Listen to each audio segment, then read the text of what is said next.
students, I am your science teacher and today I will teach you science of class 8th. And today we continue chapter 4, metals and non-metals. And today we do part 2nd. See, this is your science book, science of class 8th. Open chapter number 4. This is the chapter number 4, metals and non-metals. In part 1, we already discussed physical properties of metals and physical properties of non-metals. So today we do chemical properties of metals. तो आज बच्चों हम metals की chemical properties के बारे में हम study करेंगे. See page number 36. This is the page number 36. Chemical properties of metals. सबसे पहले हम स्टडी करते हैं डिस्प्लेसमेंट रिएक्शन. कि more reactive metals displace the less reactive metal. कि जो बहुत ज़्यादा मेटल्स रिएक्ट करने वाली होती हैं, यानी कि मोर रिएक्टिव मेटल्स वो लेस रिएक्टिव मेटल की तरफ डिस्प्लेस कर जाती हैं, यानी कि दूसरी तरफ चली जाती हैं, यानी कि उसके साथ उनका रिएक्शन हो जाता है. जैसे देखिए ये जिंक है, जिंक को हम कॉपर सल्फेट इसके साथ हम इन दोनों को मिक्स करते हैं, तो जो जिंक है ये लेस रिएक्टिव है और ये हमारी मोर रिएक्टिव है. तो ये यहाँ से मोर रिएक्टिव की तरफ डिस्प्लेस करेगी, तो जिंक हमारा सल्फेट के साथ रिएक्टिव करेगा और कॉपर को अलग कर देगा. तो देखो यहाँ पे जिंक सल्फेट आ गया और कॉपर को अलग छोड़ दिया. इसी तरह से जैसे दूसरा एग्जांपल है, zinc is more reactive than copper. कि जिंक जो ज़्यादा रिएक्टिव है, तो displace the copper sulphate and from zinc sulphate. जैसे देखिए ये सिल्वर है एंड कॉपर सल्फेट, तो सिल्वर सल्फेट के साथ रिएक्ट करेगा. तो यहाँ पे देखिए नो रिएक्शन, तो यहाँ पे कोई रिएक्शन नहीं है. क्यों रिएक्शन नहीं हो रहा है? क्योंकि सिल्वर जो है ये लेस रिएक्टिव है देन कॉपर से. So it can not displace copper from copper sulphate solution. क्योंकि देखो जो स्ट्रॉन्ग होगा वही तो इसको अलग करके इसके साथ जाएगा. तो यहाँ पे जिंक ज़्यादा पावरफुल है, तो इसने कॉपर को अलग कर दिया, सल्फेट के साथ रिएक्शन कर दिया. लेकिन यहाँ पे ये कमज़ोर है, यानी कि मोर पावरफुल नहीं है, तो ये इसको अलग नहीं कर पाएगा, तो कोई रिएक्शन नहीं होगा. इसी तरह से देखिए सेकंड है reaction of metals with acid. यानी एसिड के साथ मेटल्स का क्या रिएक्शन होता है? When a metal react with an acid, effervescence of bubbles of hydrogen gas is formed. जब हम मेटल के साथ एसिड का रिएक्शन करते हैं तो हाइड्रोजन गैस के बबल्स निकलते हैं. देखिए रिएक्शन में एग्जांपल में ये है हमारे मैग्नीशियम. ये एक मेटल है और ये है हमारा सल्फ्यूरिक एसिड. ये क्या है? हमारा एसिड. तो जब हम मैग्नीशियम, ये मेटल है, इस मेटल को इस एसिड के साथ हमने मिक्स कर दिया, तो जब ये इसके साथ इसको हम मिक्स करेंगे तो मैग्नीशियम जो है सल्फेट के साथ रिएक्ट हो जाएगा, तो बन जाएगा मैग्नीशियम सल्फेट. और इसमें जो हाइड्रोजन है, हाइड्रोजन गैस अलग हो जाएगी, उसके बुलबुले बनकर वो बाहर निकलेगी, यानी कि हाइड्रोजन गैस बाहर निकल जाती है. इसी तरह से ये जिंक है और ये नाइट्रिक एसिड है. ये एक एसिड है. जब जिंक इस एसिड के साथ हम इसको मिक्स करते हैं तो जिंक ये है नाइट्रिक एसिड, तो इसमें नाइट्रेट के साथ रिएक्ट करेगा और इसमें जो हाइड्रोजन है इसको अलग कर देगा. तो देखो जिंक नाइट्रेट हमारा बन जाएगा और हाइड्रोजन गैस बाहर निकलेगी. तो बच्चों इसका क्या मतलब है? कि जब हम किसी भी मेटल को एसिड के साथ रिएक्ट कराते हैं तो उसमें से हाइड्रोजन गैस बाहर निकलती है। तो देखिए हाइड्रोजन गैस हमारी बाहर निकल रही है। तो इससे हमें क्या पता चला कि ऑल मेटल्स, और बच्चों इसमें सभी मेटल्स रिएक्ट नहीं करती हैं ना, कुछ ऐसी है जो नहीं करती लेकिन ज़्यादा से ज़्यादा करती हैं। So all the metals do not react with acids. In some metals the reaction is very fast और vigorous, while in others it may be a slow reaction or no reaction at all। क्योंकि कुछ metals हैं जिनमें बहुत जल्दी reaction होता है, कुछ मेटल्स में धीरे धीरे होता है, और कुछ मेटल्स ऐसी होती हैं जिनमें रिएक्शन होता ही नहीं है। ओके,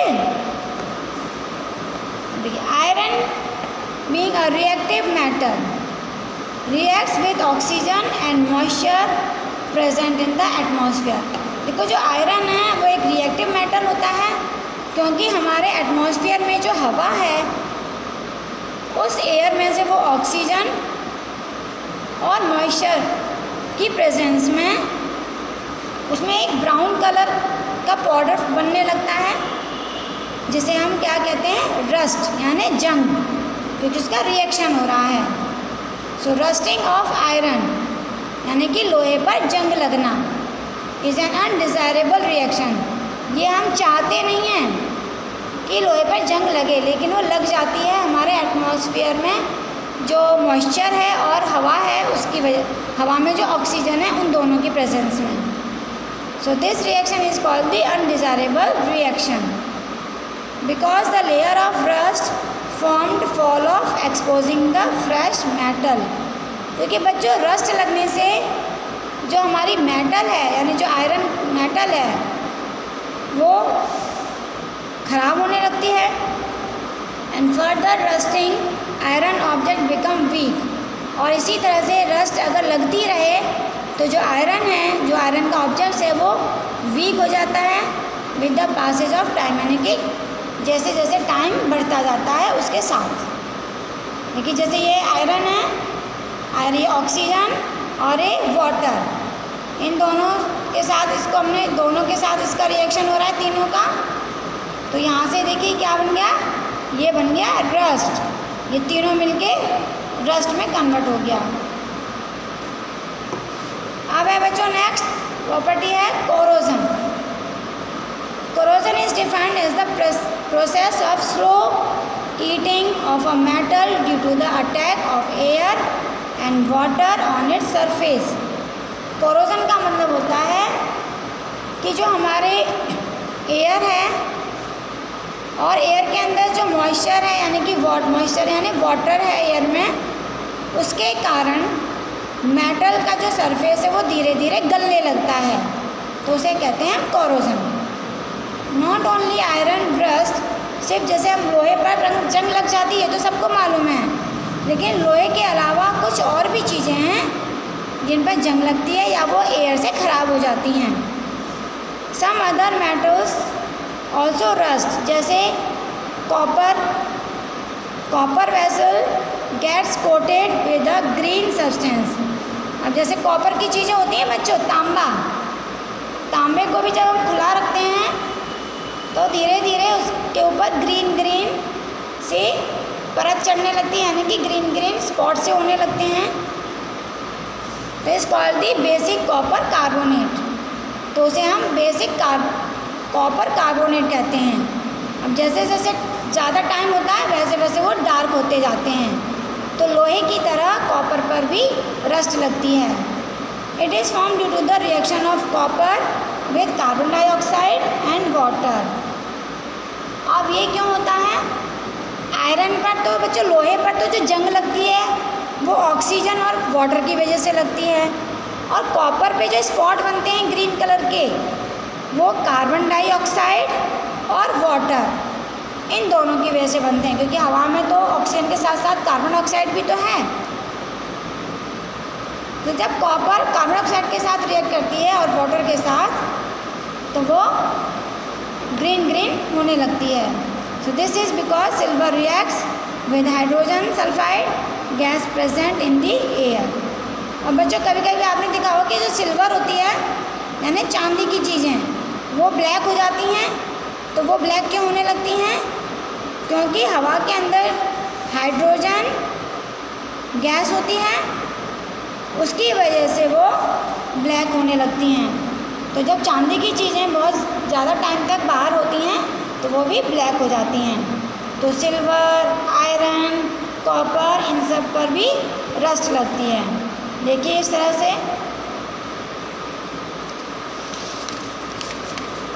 अब पढ़ते हैं बच्चों हम reaction with metals, reaction of metals with water. अब मेटल के ऊपर वाटर का क्या रिएक्शन होता है, यानी अगर हम मेटल पर वाटर डालें तो क्या रिएक्शन होगा। देखिए different metals behave differently in their chemical reaction with water. तो बच्चों अलग अलग मेटल्स वाटर के साथ अलग अलग तरह से रिएक्ट करती हैं। High reactive metals such as sodium and potassium react vigorously with cold water. तो बच्चों जो मेटल्स बहुत ज़्यादा रिएक्टिव होती हैं यानी बहुत ज़्यादा पावरफुल होती हैं तो वो पानी मतलब ठंडे वाटर के साथ बहुत तेज़ी से रिएक्ट करती हैं। जैसे देखो सोडियम है, ये बहुत ज़्यादा रिएक्टिव है। जब हम इसको वाटर के साथ मिक्स करते हैं तो सोडियम हाइड्रोक्साइड बनता है और हाइड्रोजन गैस बाहर निकलती है। इसी तरह से देखिए मैग्नीशियम को जब हम वाटर के साथ रिएक्ट करते हैं, ये कोल्ड वाटर है तो ये इसमें ये रिएक्ट तो करता है बट हॉट वाटर या स्टीम से। देखिए मैग्नीशियम ऑक्साइड बनेगा और हाइड्रोजन गैस बाहर निकलेगी। इसी तरह से जिंक एंड आयरन, देखो जिंक और आयरन इन दोनों को ही हमने वाटर के साथ रिएक्ट किया है तो यहाँ पे हमें क्या मिलता है बच्चों, जिंक जब पानी के साथ करता है तो जिंक ऑक्साइड और हाइड्रोजन गैस निकलती है। इसी तरह से जब आयरन वाटर के साथ रिएक्ट करता है तो आयरन ऑक्साइड और हाइड्रोजन गैस बाहर निकलती है। Zinc and iron react with mildew with steam whereas copper and silver and nickel do not react with water। देखो जिंक और आयरन पानी से भी रिएक्ट करता है लेकिन कॉपर, सिल्वर और निकल ये वाटर के साथ रिएक्ट नहीं करती। नेक्स्ट है बच्चों chemical properties of non metals. अभी हम केमिकल प्रॉपर्टीज़ किसकी पढ़ रहे थे बच्चों, मेटल्स की। अब हम नॉन मेटल्स की पढ़ते हैं। वैन नॉन मेटल्स कौन कौन से होते हैं, सल्फ़र। सल्फ़र को जब हम जलाते हैं ऑक्सीजन की प्रेजेंस में तो क्या बनता है बच्चों, ऑक्साइड बनता है। And with sulphur dioxide is dissolve in water and sulphurous acid is form. देखो ये सल्फर है, ये ऑक्सीजन है, दोनों को हमने जलाया तो हमें सल्फर डाइऑक्साइड बन गया। अब सल्फर डाइऑक्साइड को हम वाटर से मिक्स करते हैं तो सल्फरस एसिड बन गया। तो यानी कि जो ऑक्साइड होते हैं नॉन मेटल्स वो हमारे एसिडिक होते हैं। And generally non metals do not react with acids. और जो नॉन मेटल्स होते हैं वो एसिड के साथ कोई रिएक्ट नहीं करते। Uses of metals. अब मेटल्स का हम यूज़ कहाँ कहाँ करते हैं। Metals like iron are very useful in automobile industries. जो आयरन यानी जो लोहा है वो हमारी इंडस्ट्री ऑटोमोबाइल इंडस्ट्रीज़ के लिए बहुत ज़्यादा यूज़फुल है। Metals are used in making machinery, aeroplanes, buses, cars, trains etcetera. इन सब चीज़ों को बनाने के लिए आयरन का यूज़ किया जाता है। Metals like copper and aluminium are used to make cooking utensils, water boilers etcetera. Copper और एल्यूमिनियम का यूज़ बर्तन, हमारे किचन में जो बर्तन होते हैं उनको बनाने के लिए या पानी गर्म करने के जो बर्तन होते हैं उन्हें बनाने के लिए किया जाता है। Metals like iron and steel are used to make tools. अब बच्चों आयरन यानी कि लोहा और स्टील का यूज़ हम टूल्स यानी औजार बनाने के लिए भी करते हैं। Metals like gold and silver are use to make ornaments. सोना और चांदी यानी गोल्ड और सिल्वर का यूज़ हम ज्वेलरी बनाने के लिए करते हैं। Metals like iron, copper and aluminium are use to make sheets, wire etcetera. और इनका यूज़ बच्चों हम वायर और शीट बनाने के लिए भी करते हैं। अब हम पढ़ते हैं uses of non metals. Non metals like nitrogen are used in fertilisers to enhance the growth of plants.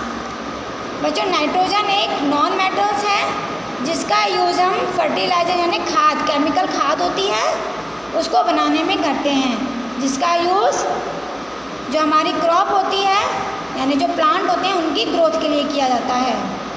Non metals like chlorine, chlorine एक नॉन मेटल है जिसका यूज़ हम बैक्टीरिया, जो पीने का पानी होता है उसके अंदर जो बैक्टीरिया होते हैं उसको मारने के लिए किया जाता है, यानी कि वाटर को प्योर करने के लिए। Non metals like sulphur are used in crackers. Crackers पटाखे छोड़ते हो आप फेस्टिवल पर, दिवाली पर, तो उसमें सल्फर नॉन मेटल है उसका यूज़ किया जाता है। Non metals like sulphur are use to make antiseptic lotion और क्रीम। और सल्फर का यूज़ बच्चों एंटीसेप्टिक लोशन और क्रीम बनाने में भी किया जाता है। Non metals like oxygen are essential for our life which all living beings inhale during breathing. और सबसे इम्पॉर्टेंट है बच्चों ऑक्सीजन, जो एक नॉन मेटल है और जो सभी लिविंग बीइंग्स अपनी सांस लेने में यानी कि ब्रीथ करने में ऑक्सीजन को यूज़ करते हैं, जो हमारी लाइफ के लिए बहुत ही ज़रूरी है। So this chapter is completed. Thank you, have a nice day.